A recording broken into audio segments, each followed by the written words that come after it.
کے بعد میرے آقا علیہ الصلوۃ والسلام کیا ارشاد فرماتے ہیں، قربان جائے میرے آقا علیہ الصلوۃ والسلام کے، حضور نے فرمایا، اب بخاری شریف کے الفاظ سنا رہا ہوں پہلے، لا تسبوا اصحابی، کہ تم میرے صحابی کو برا مت کہو، میرے اصحاب کو برا مت کہو، فلو ان احدکم انفق مثل احد ذهبا، آقا علیہ الصلوۃ والسلام ارشاد فرماتے ہیں کہ اگر تم احد کے پہاڑ کے برابر سونا بھی خرچ کر دو، احد کے ذهباً سونا احد کے پہاڑ کے برابر، احد کا پہاڑ کتنا ہے میرے پیارے دوستو، جو لوگ مدینہ پاک جا کر آئے ہیں بہتر جانتے ہیں احد کا پہاڑ کتنا ہے، بلکہ بعض روایات میں آیا ہے لوگوں نے جو اس کا پیمانہ کیا ان لوگوں نے لکھا 5.5 کلومیٹر کا ہے احد کا پہاڑ، 5.5 کلومیٹر کا ہے احد کا پہاڑ۔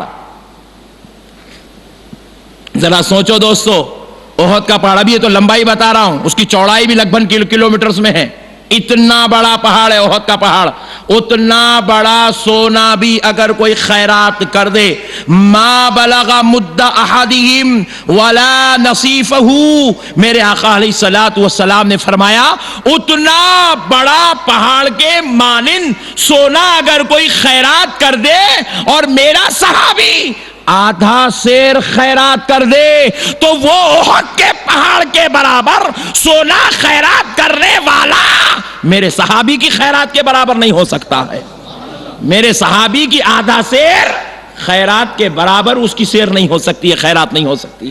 اللہ اکبر کبیرہ، اللہ اکبر کبیرہ۔ ذرا سوچو دوستو، اب نبی پاک علیہ السلام اپنی عظمت خود بتائے کہ میرا امتی میرے برابر نہیں ہو سکتا، یہ بولنا خود ایک نعوذ باللہ من ذالک بے ادبی ہے۔ کیوں؟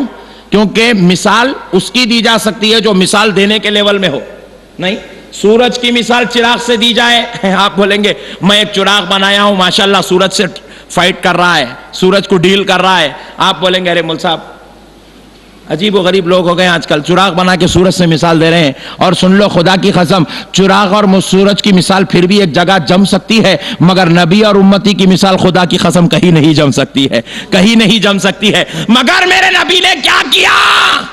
بتلایا صحابہ بھی میرے امتی ہیں، اے 14ویں صدی کے فتنوں کے دور میں پیدا ہونے والوں تم بھی میرے امتی ہے، سن لو تم امتی ہو وہ بھی امتی ہے، امتی ایک دوسرے کے برابر نہیں ہو سکتے، ذرا زور سے بول دو، امتی کے برابر نہیں ہو سکتے۔ پھر ہم نے پوچھا یا رسول اللہ آپ کے صدقے جائے امتی کے برابر کیوں نہیں ہو سکتا، جبکہ یا رسول اللہ میں بھی نمازی ہوں، نعوذ باللہ میں نہیں بولوں گا، میں اگر مثال دینے میں کا استعمال کر رہا ہوں کہیں مطلب غلط نہ نکل جائے، یا رسول اللہ ہم بھی تو نمازی ہیں، صحابہ بھی نمازی ہے، ہم بھی تو روزے دار ہیں، صحابہ بھی روزے دار ہے، ہم بھی تو حج کرتے ہیں، صحابہ نے حج کیا ہے، ہم بھی تو مسلمان کی اولاد ہیں، صحابہ کے پاس بھی ایمان ہے، یا رسول اللہ پھر ہم اور صحابہ برابر کیوں نہیں ہو سکتے؟ ان کے آدھے سیر کی خیرات اور ہمارے احد کے پہاڑ کے برابر سونے کی خیرات برابر کیوں نہیں ہو سکتی؟ رسول پاک علیہ السلام نے فرمایا سنو، تم نماز تو پڑھتے ہو، روزے تو رکھتے ہو، زکات و حج تو کرتے ہو، لیکن سن لو دیدار مصطفیٰ کی سعادت ان کے پاس رکھی ہوئی ہے، غلامی مصطفیٰ، صحبت مصطفیٰ، عشق مصطفیٰ، آنکھوں سے پینے کا شربت ان کے پاس رکھا ہوا ہے۔ اس لیے یہ سعادت مندی ہے کہ میرا یہ صحابی امتی پوری کائنات کے امتی ایک جگہ جمع ہو جائے، میری صحابی کے برابر نہیں ہو سکتے، میرے صحابی کے برابر نہیں ہو سکتے۔ اب رسول اللہ اپنے امت کو تعلیم دے رہے، سنو امتی جب برابر نہیں ہو سکتے تو پھر یہ گمتی نبی کے برابر کیسے ہو سکتا ہے، نبی کے برابر کیسے ہو سکتا ہے؟ تو اسی لیے پیارے دوستو مسئلہ سمجھنے کی ضرورت ہے۔ پھر یہ بخاری کی حدیث ہے، نہیں بخاری کی حدیث ہے۔ اب ہمارے کو پوچھ رہے لوگ ہمارے میں امام اعظم میں کیا فرق ہے؟ ارے فرق سمجھ میں آیا تو سمجھائیں گے نا، نہیں چراغ میں سورج میں کیا فرق ہے، سمجھے چنے تو سمجھائیں گے کیسے تیرے کو؟ سورج کو آج تک کوئی سمجھا ہی نہیں، سورج کیا ہے کسی کو سمجھ میں آیا نہیں، سورج کہاں ہے کسی کو پتا چلا نہیں، سورج کیسا ہے کسی کو معلوم نہیں، سورج کے بارے میں ہم جانتے ہی نہیں، تو اب اس کی مثال دیں گے کیسے؟ تو اسی لیے میں بھی کہتا ہوں، آج کے زمانے کے لوگوں سے پوچھتے ہو امام حسین میں کیا ہے، امام اعظم میں کیا ہے، غوث اعظم میں کیا ہے، نادان۔ آج کی پوری کائنات کے کسی مسلمان میں اتنی جرت و ہمت ہی نہیں ہے کہ غوث اعظم کو سمجھ جائے، امام اعظم کو سمجھ جائے، امام مالک کو سمجھ جائے، امام شافعی کو سمجھ جائے۔ اتنی ہمت و جرت کسی میں آج تک پیدا ہوئی ہے؟ نہ قیامت تک اب کسی مسلمان میں یہ جرت پیدا ہو سکتی ہے۔ بلکہ ایک بات سناتا ہوں تاکہ امام اعظم کی محبت دلوں میں بیٹھ جائے اور یہ شیطانی شر سے ہم کو نجات مل جائے۔ موضوع یہ نہیں ہے، لیکن امام کا بات آ گئی ہے تو مقام سمجھتے چلے۔ پیارے بزرگوں اور دوستو، دیکھیے حضرت سیدنا امام اعظم ابو حنیفہ نعمان بن ثابت رضی اللہ تعالیٰ عنہ کی بارگاہ اقدس میں ایک یہودی آیا، اور وہ یہودی وہ تھا جس کا باپ رسول اللہ صلی اللہ علیہ وسلم کے پاس آتا جاتا تھا، ملاقات کرتا تھا، ایمان کی نعمت نہیں ملی تھی۔ تو اب وہ شخص آیا، نعمان بن ثابت رضی اللہ تعالیٰ عنہ امام اعظم کی بارگاہ میں، کہا امام اعظم میرے پاس ایک ایسی حدیث ہے جو صرف تمہارے پاس، جو صرف میرے پاس ہے اور کائنات میں کسی اور کے پاس نہیں ہے۔ امام اعظم بولے ایسا ہو ہی نہیں سکتا، جو تیرے پاس ہو اور مسلمان کے پاس ہونا ہو ایسا ہو ہی نہیں سکتا۔ بولے تیرے پاس جو ہے وہ میرے پاس بھی ہے، سوال ہی پیدا نہیں ہوتا ہے۔ نعمان وہ حدیث صرف میرے پاس ہے۔ حضرت امام اعظم ابو حنیفہ نے کہا ایسے ہو ہی نہیں سکتا کہ تیرے پاس ہو اور میرے پاس نہ ہو، یہ کیسے ہو سکتا ہے؟ مزاحیہ موڈ میں تھے امام اعظم ابو حنیفہ، تو ایک یہودی کو مسلمان کی عظمت بتانا چاہتے تھے، اور آج کے زمانے کے لوگ کم سے کم وہ یہودی کے نقش قدم پہ چلے تو بھی بس ہے۔ پیارے بزرگ اور دوستو، ہوا کیا؟ امام اعظم نے کہا کون سی حدیث ہے سنا؟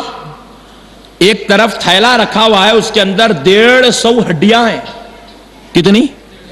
150 ہڈیاں ہیں۔ سیریل وائز ہڈی نکالتا گیا، حدیث پڑھتا گیا، رکھتا گیا، نکالتا گیا، پڑھتا گیا، رکھتا گیا، نکالتا گیا، پڑھتا گیا، رکھتا گیا۔ ایک بڑا خطبہ ہے رسول اللہ کا جو حضور یہود اور نصارہ سے خطاب کیے تھے، اور اس کے باپ نے اس کو تحریر کر لیا تھا۔ وہ خطبہ رسول اللہ کا اب زبان مصطفیٰ سے نکلا تو حدیث بن گئی۔ خطبہ حدیث کی شکل میں 150 ہڈیوں پر لکھا ہوا ہے، اور اب یہ پڑھتا گیا، پورے 150 ہڈیاں رکھ دیا۔ امام اعظم فرماتے یہ کیا بات ہے، یہ حدیث تو میرے پاس بھی ہے۔ بحران ہو گیا۔ بولے امام اعظم اگر آپ کے پاس ہے تو سنائیے۔ تو کہا تو ہڈیاں دیکھنا شروع کر۔ سیریل وائز نمبر 1 حدیث ہڈی اٹھایا اور اب دیکھنے لگا۔ امام اعظم سناتے جا رہے ہیں، سناتے جا رہے ہیں، سناتے جا رہے ہیں۔ پوری جو 150 ہڈیاں نلیاں ادھر گئی تھی وہ پوری 150 ادھر آ گئی۔ امام اعظم نے پورا سنا دیا۔ اس نے کہا یہ کیسے ہو سکتا ہے؟ امام اعظم ابو حنیفہ رحمۃ اللہ علیہ کے بغیر دیکھے کہ ان حدیثوں کو سنانا دیکھا تو کلمہ پڑھنا چاہے، امام نے کہا رک جا۔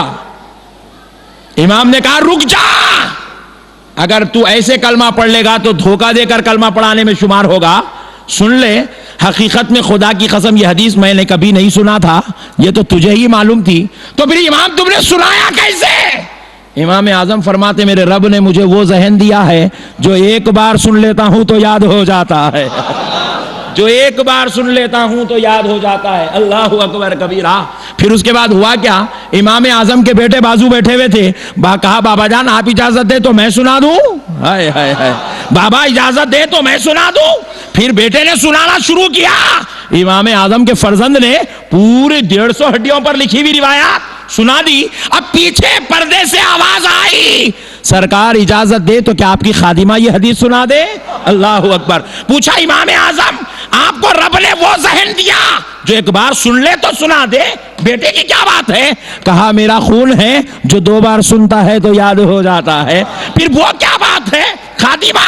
بولے میری خدمت نے اس کو یہ نعمت سے سرفراز کر دیا ہے، اللہ نے اس کو یہ ذہن دے دیا۔ تو میں یہی کہتا ہوں امام اعظم کو ہم سمجھ ہی نہیں سکتے تو سمجھیں گے کیسا؟ سمجھ ہی نہیں سکتے میرے بھائی، یہ وہ لوگ ہیں جو سمجھے نہیں جا سکتے ہیں۔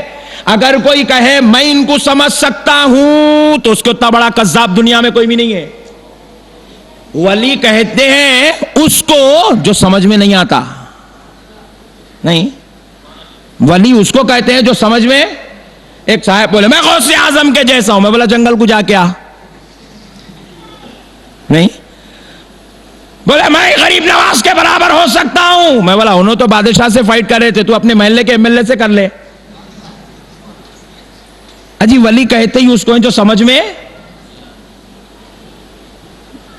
چاہے بابا شرف الدین صاحب کا نے کیا ہے میں بھی دے سکتا ہوں. میں بولا تو بھی پہاڑ پہ جا کے بیٹھ, 3 دن بیٹھ خالی.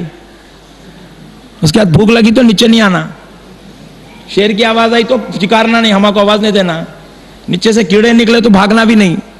ایسا بیٹھنا کہ پتھر پر تیرا قدم کا نشان اتر جائے. قربان جاؤ دوستو, قربان جاؤ دوستو. اللہ نے ہمیں ولیوں میں پیدا فرمایا ہے, ان کے غلاموں میں پیدا فرمایا ہے, ان کے زمروں میں پیدا فرمایا ہے, ان کے عاشقوں میں پیدا کیا ہے. تو اس لیے میرے دوستو, جب میرے آقا علیہ السلام فرماتے میرا صحابی اگر خیرات کر دے آدھا سیر, اور تم احد کے پہاڑ کے برابر سونا خیرات کر دو, تب بھی تم میرے صحابی کے برابر آدھی سیر خیرات کی برابری نہیں کر سکتے. تو پھر پیارے دوستو, اب میں اس ذات کا ذکر کرنے کے لیے بیٹھا ہوں جس کو میں